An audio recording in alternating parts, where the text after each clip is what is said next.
Hello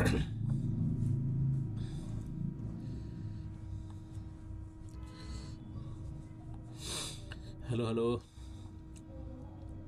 तो नमस्कार दोस्तों। तो कैसे हैं आप सब? आई होप आप लोग स्वस्थ होंगे, मस्त होंगे, ज़बरदस्त होंगे, जिंदाबाद होंगे। ठीक है। आज हम लोग एसएससी जेई मेंस और आरआरबी जेई और साथ में आपका यूपी ट्रिपल एससी जेई का जो सेट चल रहा है मॉर्निंग में, उसका पार्ट नंबर 4 है। ठीक है। बस आज ही आपका पार्ट नंबर 4 है। पार्ट नंबर थर्ड तक अपलोड है।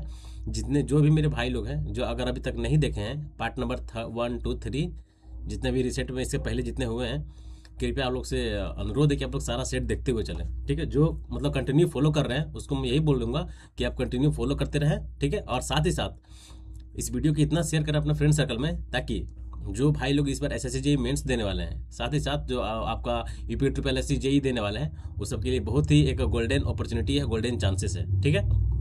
नंबर ऑफ क्वेश्चन को सॉल्व करने का। ठीक है। लोग करते हैं क्या है कि बहुत ज़्यादा आप लोग, अब थ्योरी तो सब कोई पढ़ाता है, हम ये नहीं बोल रहे हैं थ्योरी सब कोई पढ़ाता है, लेकिन देखिए एट द एंड आपको एग्जाम में किस टाइप का क्वेश्चन आता है, आपको एमसीक्यू से ही फाइट करना पड़ेगा। ठीक है। तो मैं वही सोचा कि ओनली फॉर एमसीक्यू कराया जाए, बहुत बेहतरीन लेवल का, चाहे एसएससी जेई मेंस हो, किसी भी एग्जाम हो, मतलब जेई और एई के रिलेटेड। ठीक है। सारे एमसीक्यू आपको कराए जाएंगे, इस लेवल के कराए जाएंगे कि आपका कोई भी एग्जाम में छूटे नहीं, एक भी प्रश्न नहीं। जैसे अभी फिलहाल में भी बीटीएससी जेई का पर डे सेट चल रहा है। ठीक है। आप लोग वहाँ से मार के आप यहाँ भी आ सकते हैं। ठीक है। वहाँ से लगा लीजिए क्वेश्चन, उसके बाद वो क्वेश्चन लगाने के बाद आप लोग ये भी क्लास ज्वाइन कर सकते हैं, बहुत ही ज़बरदस्त है। वहाँ पे आपको मान के चलिए कि थोड़ा सा लाइट वाला क्वेश्चन कराया जा रहा है, तो इसमें थोड़ा सा डीपली क्वेश्चन कराया जा रहा है।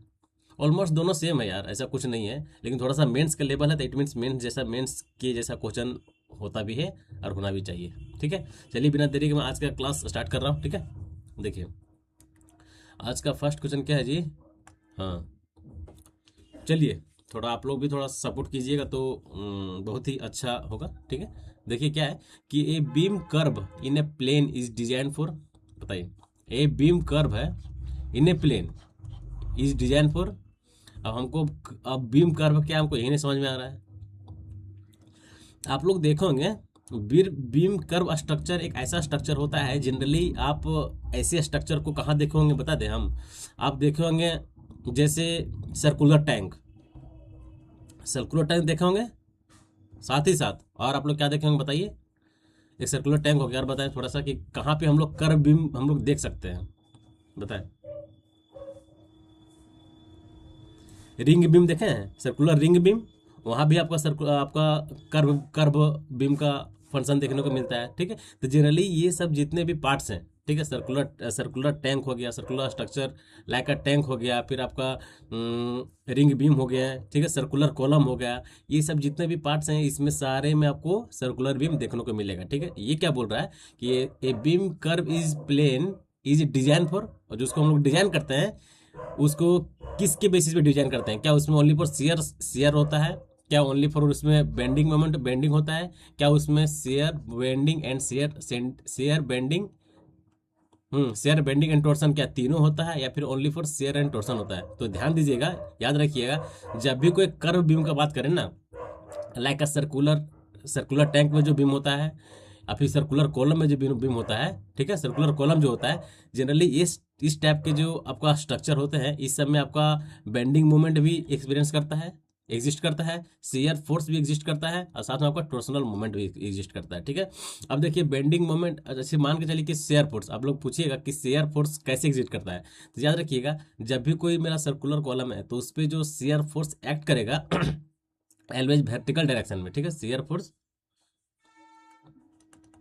Force act always vertical loaded, जो वर्टिकल लोड आएगा ना उसी की वजह से आपका शेयर फोर्स एक्ट करेगा आपका कर्व बीम में। ठीक है। Always vertical load. ठीक है। चलिए ठीक है भाई। अब हम लोग दूसरा जानते हैं बेंडिंग मोमेंट। ठीक है। बेंडिंग मोमेंट किस टाइप से इससे सर्कुलर बीम में एक्ट करेगा? तो देखिए बेंडिंग मोमेंट इस सर्कुलर कॉलम में always eccentric loaded connection, eccentric loaded जो होता है उस वो एसेंट्रिक लोडेड की वजह से इसेंट्रिक लोडेड इसमें एलवेज एक्ट करता है। ठीक है। इसेंट्रिक लोडेड कैसे? ड्यू टू इसेंट्रिक लोडेड, ठीक है, इसेंट्रिक लोडेड। थर्ड हो गया आपका टॉर्सन,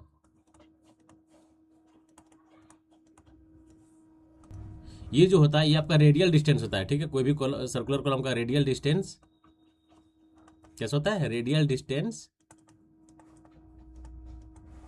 बिटवीन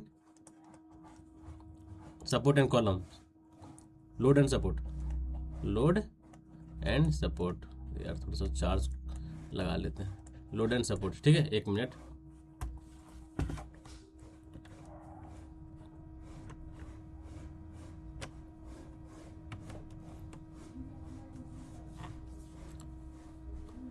ठीक है, तो इसका जो आपका आंसर करेक्ट आंसर हो गया सी इज अ राइट आंसर भाइयों, ठीक है। चलिए हम लोग नेक्स्ट क्वेश्चन की ओर आगे बढ़ते हैं। देखिए नेक्स्ट क्वेश्चन क्या है कि an example of A light moment connection. अच्छा, सबसे पहले हमको आप ये बताएं कि लाइट मोमेंट कनेक्शन होता क्या है। जब हम लोग ये समझ जाएंगे कि लाइट मोमेंट कनेक्शन क्या होता है, तो हम लोग ये जो 4 ऑप्शन दिया गया है, 4 इजीली हम लोग इसका आंसर भी कर पाएंगे, ठीक है। बताएं कि लाइट मोमेंट कनेक्शन क्या होता है, बताएं, थोड़ा सा हिंट करें। देखिए लाइट मोमेंट कनेक्शन क्या होता है कि जब भी किसी भी कनेक्शन पे, जब भी किसी कनेक्शन पे बेंडिंग मोमेंट कम, मतलब स्मॉल बेंडिंग मोमेंट आता हो, ठीक है, और लार्ज शेयर फोर्स आता हो, तो वैसे कनेक्शन को हम लोग लाइट मोमेंट कनेक्शन बोलते हैं, ठीक है। देखिए हम लोग लिखते हैं light moment connection, it subjected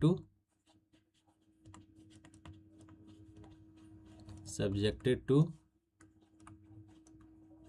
small bending moment, small in bending moment, small in bending moment and large and shear force आता हो, उसे हम लोग क्या बोलते हैं, लाइट मोमेंट कनेक्शन, LMC, ठीक है। उसे हम लोग क्या बोलते हैं, लाइट मोमेंट कनेक्शन बोलते हैं। तो ध्यान दीजिएगा, इसे हम लोग क्या बोलते हैं, लाइट मोमेंट कनेक्शन। तो इसमें जब पूछ रहा है कि लाइट मोमेंट कनेक्शन का इसमें से एग्जाम्पल कौन है, तो आपको ध्यान देना पड़ेगा लाइट मोमेंट कनेक्शन का जो आपका एग्जाम्पल होगा, सबसे सबसे मतलब इजिएस्ट वे में बोला जाए तो आपको जो क्लीट एंगल होता है ना, क्लीट angle section, क्लीट angle section is a light moment क्लीट angle section जो एग्जांपल होता है वो आपका किसका, लाइट मोमेंट कनेक्शन का एग्जांपल होता है, ठीक है। क्लीट angle section, clip angle section, ठीक है। किसका एग्जांपल है, आपका लाइट मोमेंट कनेक्शन का, जो कि हमको क्वेश्चन में भी हमको यही पूछ रहा है कि एर example of A light moment connection, ठीक है। चलिए हम लोग नेक्स्ट क्वेश्चन की ओर आगे बढ़ते हैं भाई। हाँ बताएं, एक cantilever seat pile drives it stability from, बताएं, आप लोग जान रहे हैं कि एक कैंटिलीवर सीट पाइल है, ठीक है, उसको हम लोग ड्राइव करें इट से स्टेबिलिटी फ्रॉम एंकर्ड रॉड, ठीक है। ये जो कैंटिलीवर सीट पाइल है ये क्या क्या प्रोवाइड कर रहा है, मतलब इसका स्टेबिलिटी जो प्रोवाइड कर रहा है कहाँ पे, किस टाइप से, क्या ये एंकर्ड रॉड पे, या फिर लेटरल रेसिस्टेंस ऑफ सोयल पे, या फिर सेल्फ वेट पे, या फिर नन ऑफ द एबव पर। याद रखिएगा जो आपका कैंटिलीवर सीट पाइल जो हम लोग ड्राइव कर रहे हैं, it stability from A lateral resistance of A soil, soil का लेटरल रेसिस्टेंट, सोयल को जो सोयल जो लेटरल रेसिस्टेंस हो रहा है उसको ये स्टेबिलिटी प्रोवाइड करता है, ठीक है। कौन, कैंटिलीवर सीट पाइल, ठीक है। तो option number B is right answer. क्या बोले कि जो कैंटिलीवर सीट पाइल है वो आपका लेटरल रेसिस्टेंस ऑफ सॉइल को, सॉइल जो लेटरल रेसिस्टेंस हो रहा है, लेटरल जो सॉइल है उसको क्या रेजिस्ट कर रहा है, कौन सा, कैंटिलीवर सीट पाइल, ठीक है। तो option number B is right answer. चलिए हम लोग आगे बढ़ते हैं। हाँ बताएं, थोड़ा अच्छा क्वेश्चन है। ए continuous beam of a constant क्या plastic moment has a 3 equal span L and carry a UDL load on each span, the value of collapse load for a beam will be, बताएं, ये value आपको याद रखना पड़ेगा, कितना होता है बताएं। कंटिन्यूअस बीम बोल दिया है तो बताएं कि इसका जो आपसे पूछ रहा है कि प्लास्टिक मोमेंट का वैल्यू कितना होगा, सॉरी द कोलैप्स लोड पूछ रहा है, कोलैप्स लोड का वैल्यू बताएं, मतलब फार्मूला ही हो गया, फार्मूला तो आपको ध्यान रखना पड़ेगा, बताएं, याद रखिएगा इसका जो कोलैप्स लोड का फार्मूला होता है कितना होता है, कोलैप्स लोड कितना होता है 11.656, ठीक है, MP/L, याद रखिएगा कितना होता है कोलैप्स फ्लूइड का फॉर्मूला 11.6 MP/L, ठीक है। इसके बाद हम लोग और इसी के बारे में जान लेंगे कि सिंपली सपोर्टेड के केस में आपका जो उसका जो फॉर्मूला होता है पॉइंट लोड के कनेक्शन में, पॉइंट लोड अगर किसी भी बीम पे पॉइंट लोड एक्ट कर रहा है या फिर उसमें यूडीएल है, तो ये जो आपका कोलैप्स लोड का वैल्यू क्या क्या होगा हम लोग आगे पढ़ेंगे, ठीक है। इसका जो आपका आंसर हो गया ऑप्शन नंबर बी है राइट आंसर। हाँ, नेक्स्ट देखिए, according to IS specification the minimum depth of a foundation in a sand and clay soil. बताएं कि जो आपका एक IS कोड के प्रोविजन है, ये आपका IS प्रोविजन से लिया गया IS कोडल वैल्यू है आपका ये, the minimum depth of a foundation किस कंडीशन में, इन ए सैंड और क्ले के केस में बताएं कितना होता है मिनिमम डेप्थ। तो हम लोग लिखेंगे IS code recommended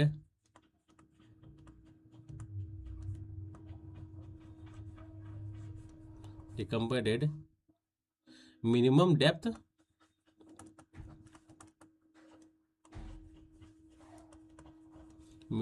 of foundation,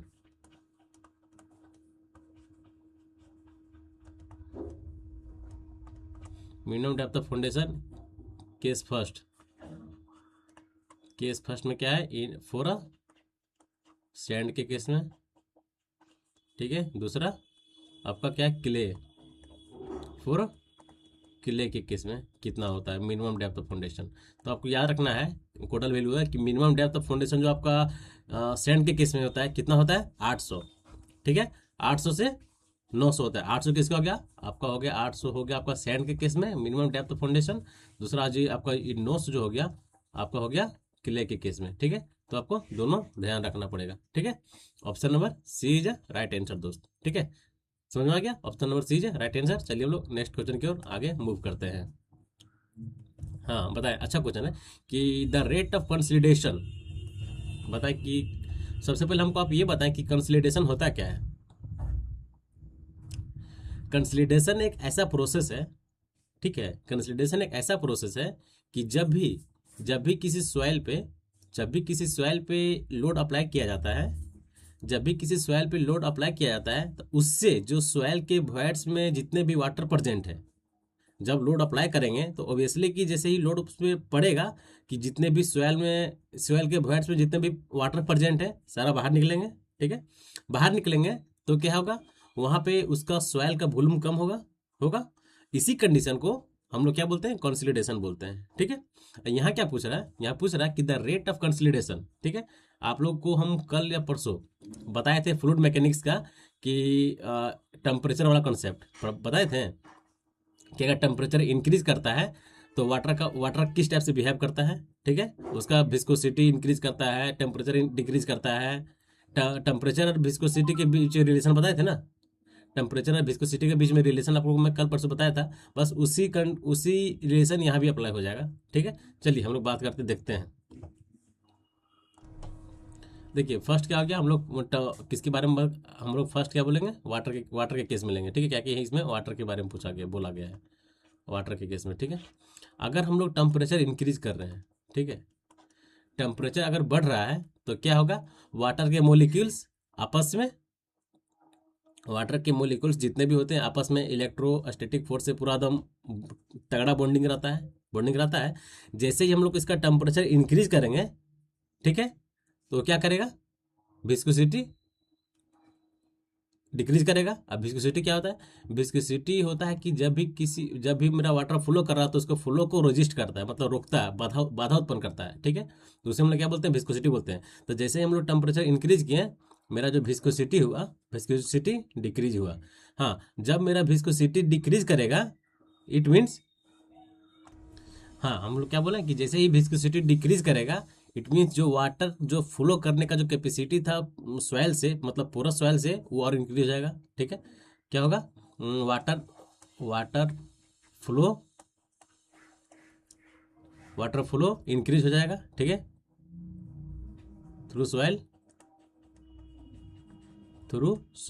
जो होगा, वाटर फ्लो जो होगा थ्रू सॉइल के थ्रू, और क्या हो जाएगा, बढ़ जाएगा, इंक्रीज कर जाएगा, ये आपका इंक्रीज कर जाएगा, ठीक है।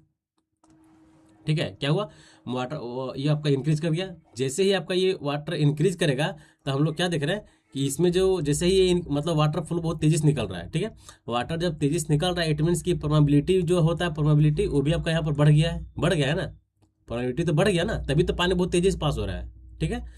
प्रोबेबिलिटी जब इंक्रीज कर गया तो हम लोग बोल सकते हैं कि जो मेरा रेट ऑफ कंसोलिडेशन है इट मीन्स इंक्रीज करेगा, ठीक है। Rate of consolidation it means increase, तो जो मेरा रेट ऑफ कंसोलिडेशन है, रेट ऑफ कंसोलिडेशन है वो ऑलवेज इंक्रीज करेगा, ठीक है। तो चलिए हम लोग देखते हैं कि यहाँ पर क्या है कि the rate of consolidation is the rate of consolidation will be increase with increase in temperature. एकदम फर्स्ट ये कि जैसे ही मेरा टेम्परेचर इंक्रीज कर रहे हैं तो वैसे ही मेरा रेट ऑफ कंसोलिडेशन इंक्रीज कर रहा है। जब मेरा रेट ऑफ कंसोलिडेशन इंक्रीज कर रहा है इट मीन्स कि ये जो मेरा सॉइल में जो वाटर पास होने का जो प्रक्रिया है वो भी इंक्रीज कर जा रहा है, मतलब प्रोबेबिलिटी भी इंक्रीज कर जा रहा है, ठीक है।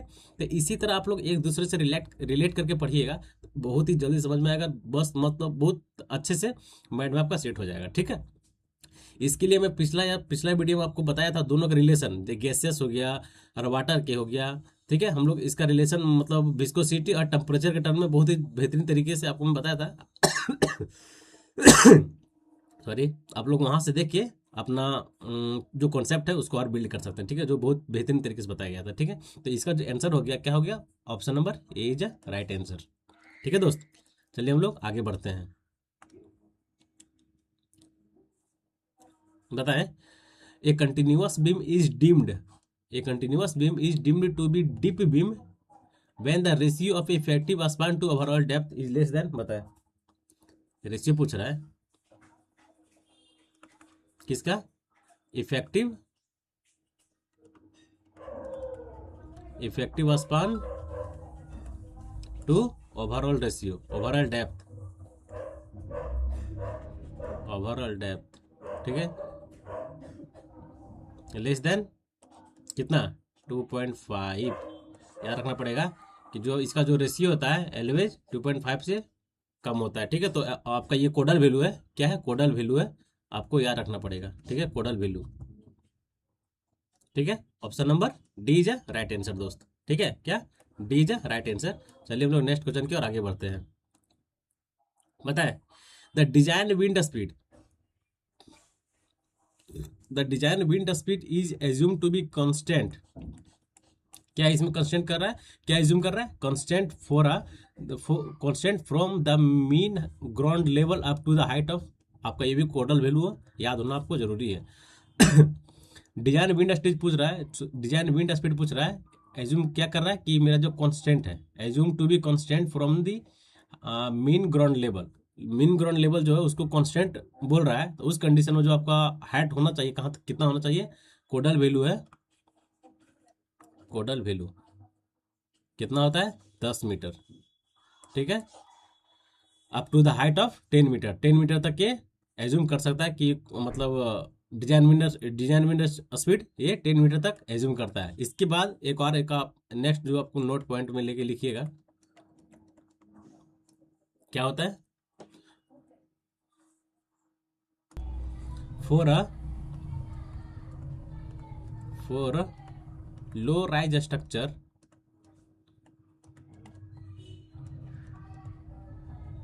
For a low rise structure, low rise structure क्या है, लो राइज स्ट्रक्चर है, इसमें जो ground ground for a low rise structure wind speed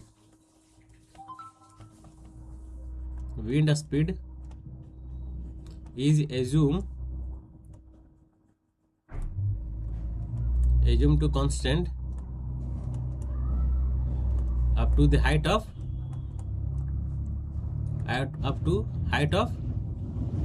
height of 20 metre, ठीक है, यही मैं बोलना चाह रहा था। तो ये स्ट्रक्चर, ये अलग कंडीशन है, ठीक है, ये अलग कंडीशन है कि for a low rise structure the wind speed is assume to constant up to the height of, उसका हाइट कितना होना चाहिए 20 मीटर होना चाहिए, ठीक है। तो ये जो ऑप्शन नंबर इसका जो हो गया, इस क्वेश्चन का आंसर हो गया option number 10 is a right answer, B is a right answer. और ये जो आपका है इंपॉर्टेंट पॉइंट है, तो इसको आप लिख लें, कोडल वैल्यू है, एग्जाम में पूछने का चांसेस ज़्यादा है, ठीक है। चलिए हम लोग नेक्स्ट क्वेश्चन की ओर आगे बढ़ते हैं।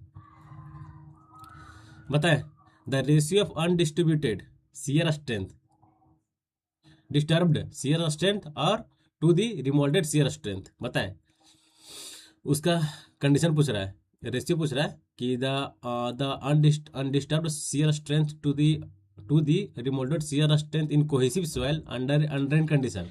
अंडर कंडीशन में कितना उसका वैल्यू होता है, ग्रेटर देन 1 होता है या फिर बिटवीन 1 से एंड 0 होता है, या ग्रेटर देन 1 होता है या फिर 0 होता है। बताएं। अतः आपका जो ये कंडीशन है ना, अनडिस्ट्रीब्यूटेड बाय रिमोल्डेड, ये क्या हो गया, it is the ratio of undistributed soil sample to the remoulded soil sample. इसे हम लोग क्या बोलते हैं, सेंसिटिविटी बोलते हैं ना, सेंसिटिविटी। उससे वही बोल रहा है कि the ratio of undistributed soil sample and remoulded soil sample in A case of cohesive soil under under condition. इस कंडीशन में आपका जो रेशियो, जो ये दोनों का रेशियो होता है, ऑलवेज ग्रेटर देन 1 होता है। ठीक है, याद रखना पड़ेगा आपको, कॉन्सेप्ट है कितना होता है, ऑलवेज ग्रेटर देन 1। और आप लोग थोड़ा हमको इसका सेंसिटिविटी का थोड़ा वैल्यू बता दें, मैं आपको बताया हुआ हूँ वैल्यू सेंसिटिविटी।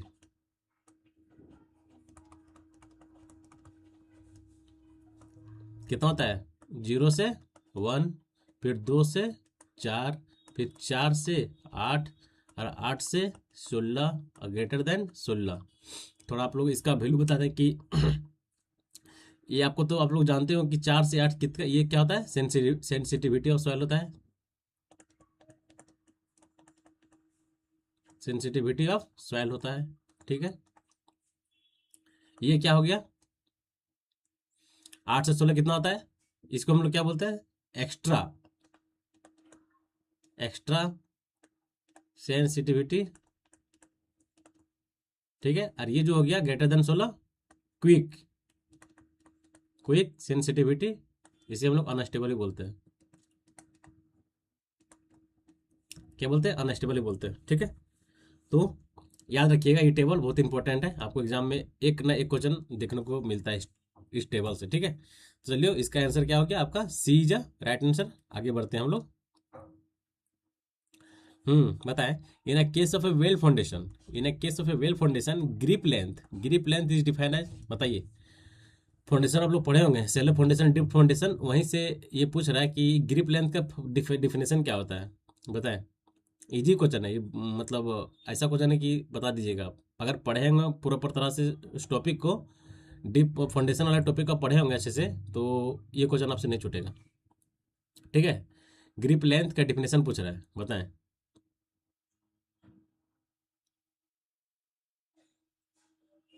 बताएं, देखिए क्या होता है, it is defined as the depth of bottom of the well below the maximum scour level. Depth of bottom of the well below the maximum scour level. ठीक है, तो ये इसका आंसर होता है, मिनिमम नहीं मारना है। थोड़ा सा कॉन्सेप्ट सही से पढ़िएगा तो आपको याद हो जाएगा। क्या होता है कि depth of bottom of the well below the maximum scour level.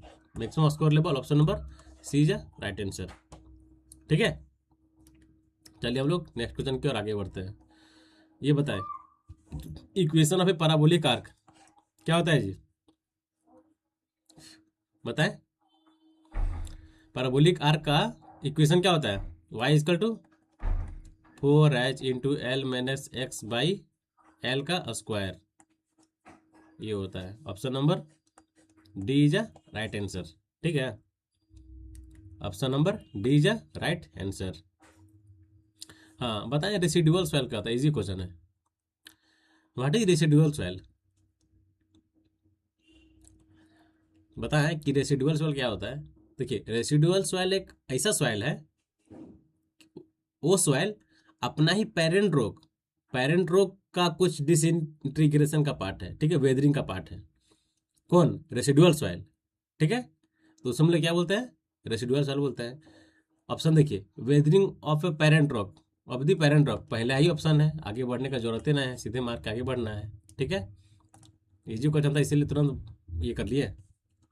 बताएं, eigenvalue of a square matrix are always, eigenvalue of a square matrix are always real and imaginary. क्या होता है, रियल भी होता है और imaginary होता है। Option number A is right answer दोस्त। ठीक है, हाँ बताएं, the degree of freedom of A block tap machine foundation. Degree D of पूछ रहा है, DOF पूछ रहा है किसका, ब्लॉक टाइप मशीन फाउंडेशन का, कितना होता है बताएं कि डिग्री ऑफ फ्रीडम जो ब्लॉक टाइप मशीन फाउंडेशन होता है उसका कितना होता है, तो एलवेज 6 होता है, याद रखना पड़ेगा आप, ये थोड़ा सा वैल्यू है, याद रखना पड़ेगा, ठीक है। कितना होता है, 6 होता है, सी इज राइट आंसर। ये क्वेश्चन बताने पड़ेगा क्या, हमको तो नहीं लगता कि बताना पड़ेगा, आप लोग पढ़ रहे हैं, इतना अच्छा से पढ़ रहे हैं, और ये सब क्वेश्चन बताना पड़ता है, दिक्कत है ना। आप लोग heavy heavy high high numerical type का क्वेश्चन सॉल्व कर देना, कंसेप्चुअल सॉल्व कर देना, तो ये क्वेश्चन में हमको नहीं लगता कि इसको हमको बताने की जरूरत है, इसका आंसर आप लोग कमेंट में दें। इजी क्वेश्चन ही आपसे हम बोलते हैं कि कमेंट में इसका आंसर दे, बाकी तो जो होता है तो मैं ही करा देता हूँ यहीं पे, ठीक है, वो तो सॉल्व हो जाता है यहीं पे, ठीक है। बताएं, अच्छा टॉपिक है लैम एस्टेब्लिजेशन, ये टॉपिक से हम एक सेपरेट वीडियो में आपको प्रोवाइड कर दूंगा, ठीक है, जिसमें आपका स्टेबिलिटी ऑफ सॉइल के जितने भी मेथड हैं आपका, जैसे लैम एस्टेब्लिशन हो गया, मैकेनिकल एस्टेब्लिशमेंट हो गया, केमिकल एस्टेब्लिशमेंट हो गया, बिटुमिनस एस्टेब्लिशमेंट हो गया, एस्टेब्लिशन हो गया, ये जितने भी कंसेप्ट हैं सारे से, और ऐसा एग्जाम नहीं है जिससे इस टॉपिक से एक क्वेश्चन आपको देखने को मिलेगा ही मिलेगा, ठीक है। चाहे आप SSC जेई उठा लें, ठीक है, SSC जेई का प्री उठा ले या मेंस उठा ले, मेंस में थोड़ा सा इसका स्टेटमेंट वाइज पूछ देता है, प्री में थोड़ा सा पूछ देता है कि जैसे लैम एस्टेब्लिशमेंट है तो इसमें लैम एस्टेब्लिशमेंट में हम लोग किस टाइप का सवाल यूज़ करते हैं, चाहे मैकेनिकल एस्टेब्लिशन है इसमें हम लोग किस टाइप का सवाल यूज़ करते हैं, इसका यूज़ कहाँ होता है, बस यही पूछता है, थोड़ी कुछ ज़्यादा पूछता है। तो आपको ये ध्यान रखना पड़ेगा, इसका इस क्वेश्चन का आंसर क्या है कि लैम एस्टेब्लिजेशन, हाँ स्टेबलाइजेशन यार, नहीं मतलब ये हो रहा है pronunciation, lime stabilisation is a very effective in treating of which type of soil, बताएं विच टाइप ऑफ सॉइल, तो lime stabilisation is very effective in treating of a plastic clay soil, क्या प्लास्टिक क्ले सॉइल, याद रखना है, option number A is right answer. अब आप बताएं soil एस्टेब्लिशन में फर्स्ट जो होता है, फर्स्ट मेथड इसका है मैकेनिकल एस्टेब्लिशन, मैकेनिकल एस्टेब्लिजेशन,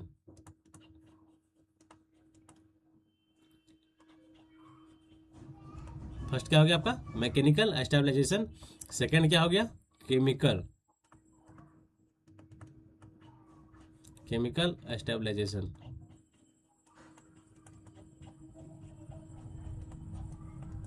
ठीक है, थर्ड क्या हो गया लाइम,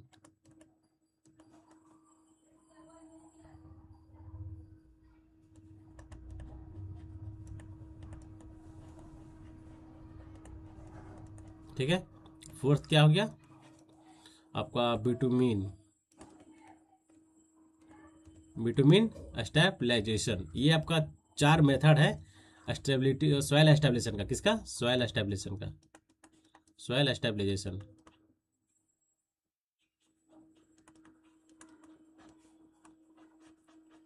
थोड़ा थोड़ा जानकारी ले लेंगे, ठीक है।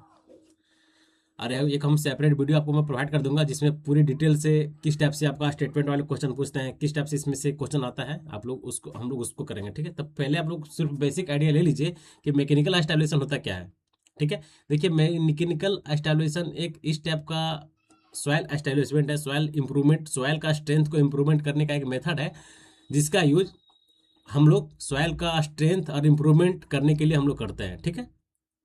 अब फर्स्ट पॉइंट आपको जानना पड़ेगा कि मैकेनिकल एस्टेब्लिशन जो होता है इसमें किस टाइप का सॉइल का हम लोग यूज करते हैं, तो आपको ध्यान रखना पड़ेगा मैकेनिकल एस्टेब्लिशन जो होता है एलवेज आपका cohesion less soil, it means आपका सैंड हो गया, ग्रेवल हो गया, ये सॉइल जो जितने सॉइल हैं आपका कोहेशन लेस सॉइल, उस सॉइल को स्टेबलाइज करने के लिए हम लोग मैकेनिकल एस्टेब्लिशमेंट मेथड का यूज करते हैं, ठीक है। तो हम लोग लिखेंगे it is use for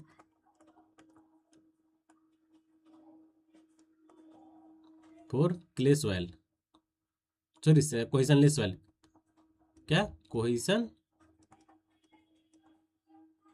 less soil like sand, ठीक है, लाइक सैंड, ठीक है।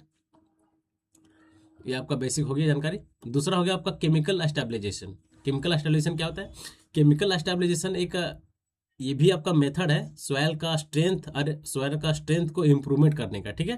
तो इसमें हम लोग किस टाइप का सॉइल का हम लोग यूज़ करते हैं, तो आपको ध्यान रखना पड़ेगा कि पहली बात कि हम लोग केमिकल स्टरीलेशन होता क्या है। केमिकल स्टरीलेशन जैसे हम लोग इसमें हम लोग क्या क्या यूज़ करते हैं, आपका हो गया फ्लाई एश हो गया, लाइम हो गया, सीमेंट हो गया, ये सारे कॉम्बिनेशन जितने भी आपका अलग अलग मटेरियल है, सारा मटेरियल को कंबाइंड करके जो सॉइल को स्टेबलाइज कर दे, ठीक है, सॉइल को स्टेबलाइज कर दे, मतलब उसका सॉइल का स्ट्रेंथ बढ़ा दे, उसे हम लोग क्या बोलते हैं, केमिकल स्टेबलाइजेशन बोलते हैं, ठीक है। और जनरली आपका केमिकल स्टेबलाइजेशन आपको कहाँ पे देखने को मिलेगा, बताए थोड़ा सा। केमिकल स्टेबलाइजेशन मेनली आपको कहाँ देखने को मिलेगा?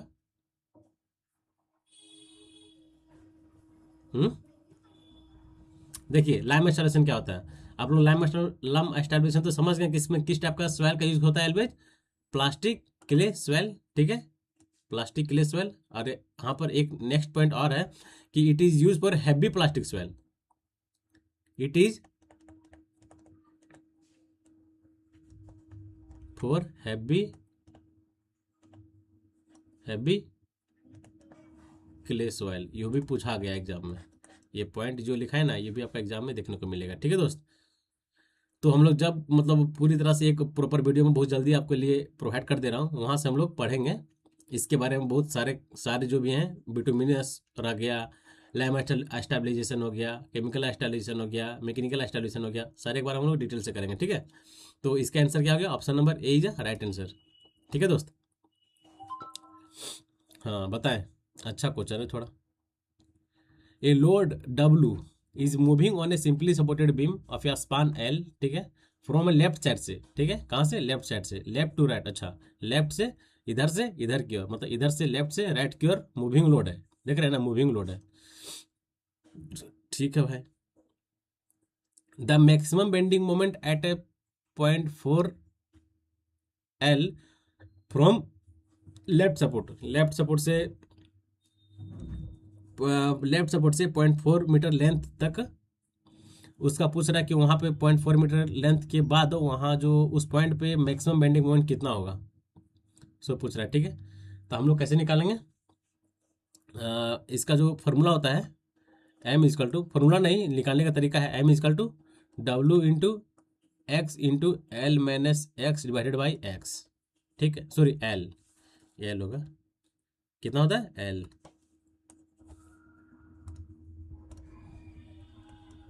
एल हो गया, ठीक है। और हम लोग लिखेंगे अब एट एक्स इजकल टू क्या है, लेंथ कितना है, 0.4L, ठीक है। चलिए अब जहाँ पर मेरा एक्स है वहाँ पर मेरा एक्स जहाँ है वहाँ पर 0.4L पुट करें, तो एम इजकल टू क्या हो जाएगा, W × 0.4L × L माइनस कितना, ये 0.4L, ठीक है, divided by L, W × 0.4L, L में से 0.4 घटाएंगे तो कितना हो जाएगा, ये 0.6L,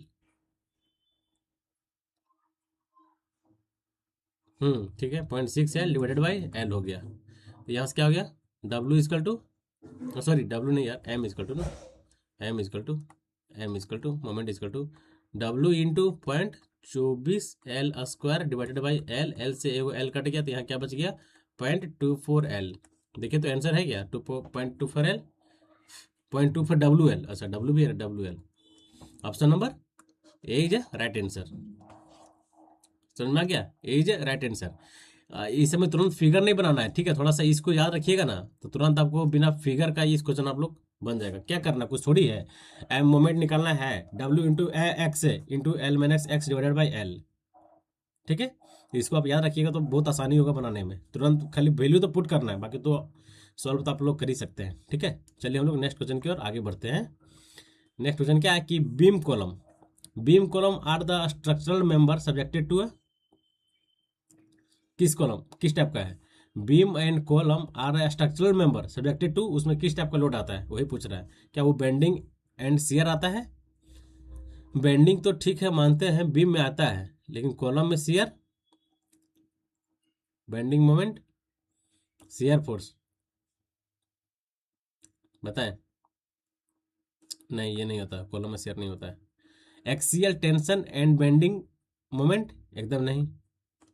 ठीक है, axial compression and bending moment, एकदम यही सही है। कॉलम बीम में एक्सियल कंप्रेशन एंड कॉलम में बेंडिंग मोमेंट। ठीक है, कॉलम में bending moment, option number C is right answer.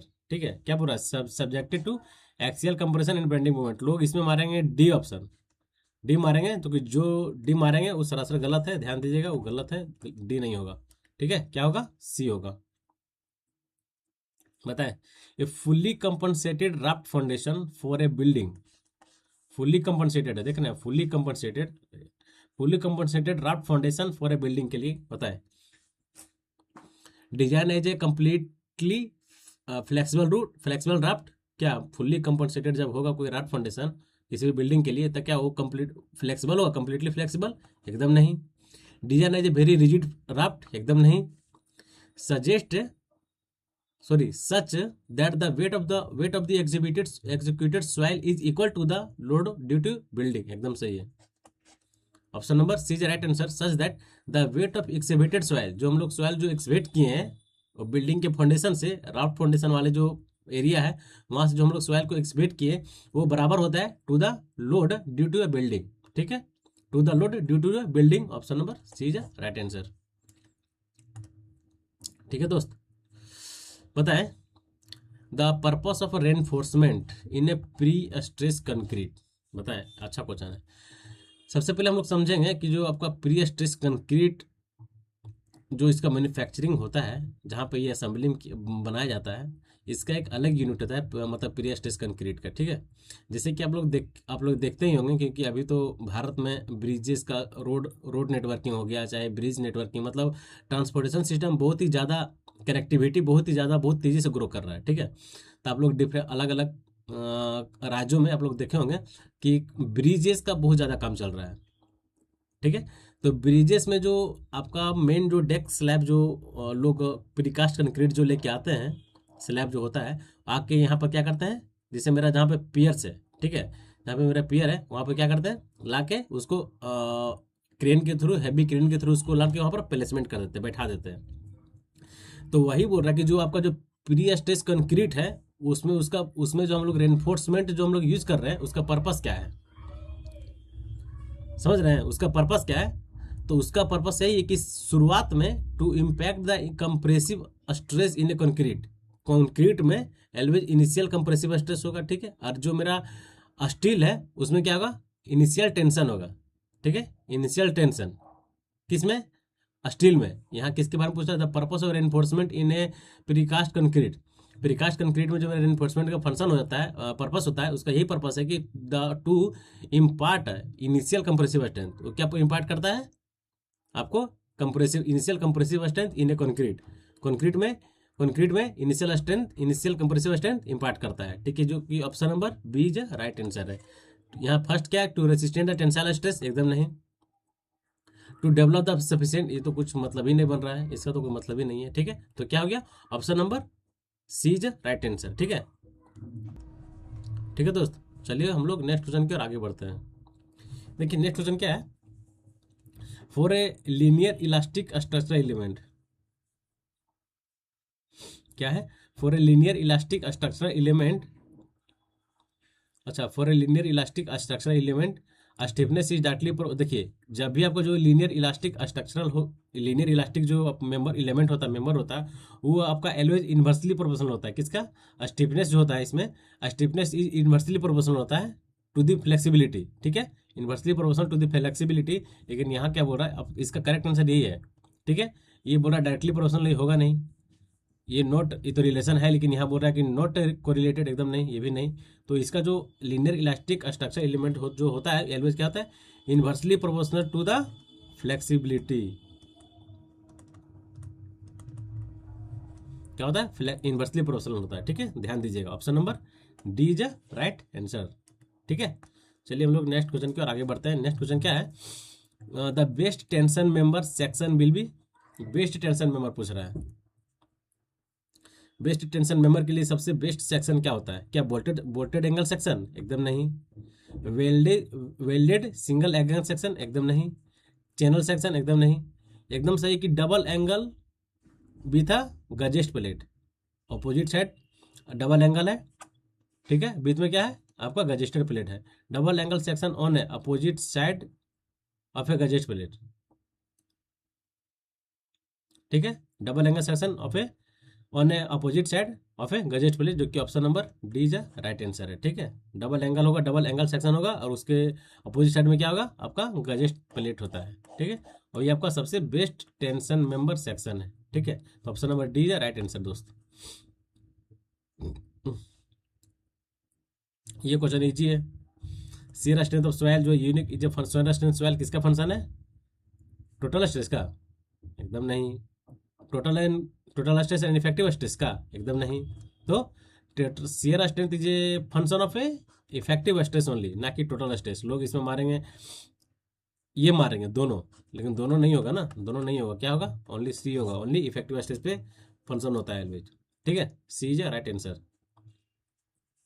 बताएं, if a strain energy observe in A cantilever beam in A bending under its weight W, under its weight is x times greater than the strain energy observed in a identical simply supported beam in a bending under its own weight, the magnitude पूछ रहा है, magnitude of A, magnitude निकालना है भाई। कैसे निकलेगा magnitude? ये आपका स्ट्रेन एनर्जी का भी इसमें कॉन्सेप्ट अप्लाई किया है ना। अच्छा, क्या पूछ रहा है आपका? वेट पूछ रहा था, वेट कैसे निकलेगा? सॉरी, मैग्नीट्यूड पूछ रहा है, मैग्नीट्यूड ऑफ एक्स तक मैग्नीट्यूड क्या होगा। चलिए हम लोग देखते हैं इसका फॉर्मूला क्या होता है स्ट्रेन एनर्जी का। स्ट्रेन एनर्जी, इसका फॉर्मूला क्या होता है? जनरल फॉर्मूला पहले हम लोग ये बताएं आप लोग। U इक्वल टू क्या होता है?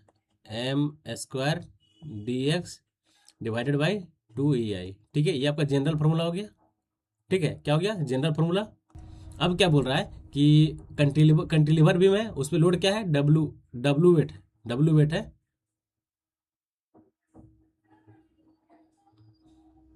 W वेट है, ठीक है। देख रहे हैं W वेट है। तो हम लोग क्या करेंगे, फॉर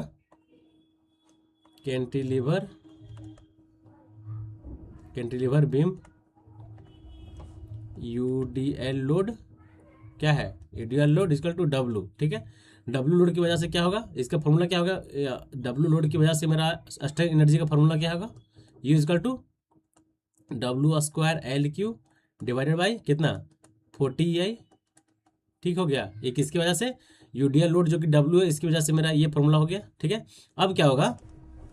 अब बोल रहा है कि सिंपली सपोर्टेड बीम है, ठीक है, और उस पर W लोड है। तब बताएं कि आपका स्ट्रेन एनर्जी का फॉर्मूला क्या होगा। उसके बाद दोनों का रेशियो निकालना है, ठीक है। तो for simply supported beam acting UDL load कितना? W है, W पर मीटर है, W पर मीटर है, ठीक है। तो इसमें जो आपका U का जो फार्मूला स्ट्रेन एनर्जी का फार्मूला हो जाएगा, क्या होगा? W² LQ divided by 240 EI, ठीक है, 240 EI। अब क्या होगा? ये दोनों का रेशियो पूछ रहा है, रेशियो निकाल दीजिए। देखिए तो अगर हम लोग W² LQ डिवाइडेड बाई कितना है? 40 EI, ठीक है। उसके बाद बड़ा में नीचे क्या होगा? W² LQ divided by 240 EI। WLQ से W² LQ से W² LQ कट जाएगा, EI से EI कट जाएगा, 0 से ये 0 कट गया, 6 चौक 24। देखिए तो 6 जो आपका है, आपका वो करेक्ट आंसर होगा। जो मेरा जो मैग्नीट्यूड आ गया, magnitude of x, magnitude of x कितना आ गया आपका? 6, ठीक है, जो कि आपका option number C is right answer. क्या? सी इज राइट आंसर, ठीक है। समझ में आ गया? क्या कि इसमें दोनों बीम का जिक्र किया गया है ना, कैंटिलीवर बीम का जिक्र भी किया गया है और साथ में आपका सिंपली सपोर्टेड बीम का भी जिक्र किया गया है। तो दोनों कंडीशन में हम लोग उसका जो स्ट्रेन एनर्जी होता है, स्ट्रेन एनर्जी का जो फॉर्मूला है M² dx divided by 2EI, ठीक है, उस पर हम लोग W लोड जो मेरा UDL लोड है उसके वजह से मेरा फार्मूला चेंज हुआ दोनों का, और दोनों का रेशियो इस टाइप से ये निकल के आ गया, ठीक है, जो कि आपके सामने आप लोग देख रहे हैं, ठीक है। चलिए हम लोग अब नेक्स्ट क्वेश्चन की ओर आगे बढ़ते हैं। हाँ, इजी क्वेश्चन है जी, इसको बताने की जरूरत है क्या? फुल टॉस है, सीधा पार होना चाहिए, रुकना नहीं चाहिए। The slenderness ratio of a lacing flat is limited to 145। ये तो बताने की जरूरत नहीं है, ठीक है, क्योंकि ऐसा क्वेश्चन आप लोग से मैं एक्सपेक्ट भी करता हूँ कि आपका आंसर ऐसा क्वेश्चन में गलत नहीं होना चाहिए, है ना। पता है the percentage of void in A cement approximately, ये भी क्वेश्चन ईजी है। परसेंटेज वॉइड कितना होता है सीमेंट में? परसेंटेज वॉइड्स इन सीमेंट कितना होता है जी? लगभग आपका 40% होता है। कितना होता है? 40%, याद रखना पड़ेगा, ठीक है। 40%, option number A is right answer, ठीक है। नेक्स्ट बताएं कि according to Whitney's theory depth of stress block for a balance section of a concrete beam is limited to, बताएं। विटनेस थ्योरी के अकॉर्डिंग आपका पूछ रहा है कि depth of stress block for किसका कौन सा कंडीशन में, बैलेंस सेक्शन में कितना होता है? लिमिटेड है, बताइए कितना होता है? 0.537D या फिर 0.67D या फिर 0.8D या फिर 0.75D। तो याद रखिएगा जो मेरा अकॉर्डिंग टू विटनेस थ्योरी के अकॉर्डिंग टू वाइटनी थ्योरी के अकॉर्डिंग जो आपका डेप्थ ऑफ स्ट्रेस ब्लॉक होता है, डेप्थ ऑफ स्ट्रेस ब्लॉक कितना होता है always? Depth of stress block कितना होता है एलवेज, बताइए? 0.537D, कितना? 0.537D होता है, याद रखना पड़ेगा। Depth of stress block in A case of A whiteness theory, ठीक है, कितना होता है? 0.537D। Option number D is a is right answer, ठीक है दोस्त, ध्यान देना है, ठीक है। बताएं ये क्वेश्चन मैं आपको कल ही के सेट में जरूर बता, ये सारे जितने भी आपका वाइब्रेशन है, जितने भी रोलर्स हैं कॉम्पैक्टेड में, जितने भी आपके आते हैं, जैसे आपका वाइब्रेटरी रोलर हो गया, सी फुट रोलर हो गया, कोहेसन सी फुट रोलर हो गया, पिपनेमेटिक टाइप रोलर हो गया, सारा मैं बताया हुआ हूँ। तो आप लोग फिलहाल आपको इसका बता दें कि कोर्स ग्रेन सॉइल के लिए बेस्ट कॉम्पैक्टेड कौन सा रोलर होता है। कोर्स ग्रेन पूछ रहा है, ध्यान दीजिएगा, किससे? कोर्स ग्रेन सॉइल है, उसके लिए सबसे बेस्ट जो कॉम्पैक्टेड वाइब्रेटर होता है, रोलर होता है, कौन सा होता है? Always vibratory roller, always vibratory roller. और अगर पूछा जाए आपसे कि मतलब कोहेसिव सॉइल के लिए mostly suitable for a which types of roller, तो क्या बोलिएगा आप? एलवेज कोहेसिव सॉइल के लिए आपका सी फुट रोलर होता है, it is suitable for cohesive soil only, cohesive soil only, ठीक है, सी फुट रोलर, ठीक है। इसका और मेरा कोर्स ग्रेन सॉइल के लिए, ग्रेनुलर सॉइल के लिए आपका वाइब्रेटरी रोलर, ठीक है। तो option number C is right answer, ठीक है दोस्त। बताएं अच्छा क्वेश्चन है, for a cantilever prop cantilever subjected to a point load, ठीक है। चलिए हम लोग फिगर बनाते हैं किस टाइप से है। प्रोप कैंटिलीवर है, ठीक है, पॉइंट लोड है मिड स्पान पे डब्लू का। क्या पूछ रहा है? कोलैप्स लोड का फॉर्मूला बताएं। प्रोप कैंटिलीवर बीम है, कितना हो जाएगा? पॉइंट MP/L, 6 MP/L या फिर 8 MP/L। याद रखिएगा जो मेरा कैंटिलीवर बीम है, प्रोप कैंटिलीवर बीम है, इसमें जो आपको कोलैप्स लोड होता है एलवेज क्या होता है? 6 MP/L होता है, ठीक है। और यही आपका कैसे सिंपली सपोर्टेड बीम रहा, ठीक है, क्या रहा? सिंपली सपोर्टेड बीम रहा, एसएसबी बीम रहा। इसमें सेंट्रिक पॉइंट लोड W है, इसका जो लेंथ L/2 हो गया, इसका लेंथ L/2 हो गया। इसमें इस कंडीशन में आपको कोलैप्स लोड का फॉर्मूला क्या हो जाएगा?